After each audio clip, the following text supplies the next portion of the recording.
In this video, let me show you the way that you can fix the Snapchat password reset problem. If you're having issues resetting the password of your Snapchat, you basically have two options with it. Either you can receive the code on your phone number or your email address. If you're not being able to receive the code on either of these options, you can try switching between them and try to see if you can receive the code on one of these platforms.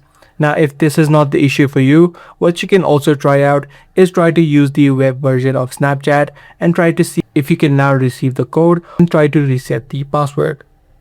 So open up a web browser, search for accounts.snapchat.com, make sure you log into your account, and right here you'll have the option called change my password. Through this process as well, you should be able to reset your password. Now, if none of these solutions work out for you, even after you try it from the web version of Snapchat, then that likely means Snapchat is down right now. So you just need to wait out a couple of minutes, sometimes even a couple of hours before you try to reset your password again.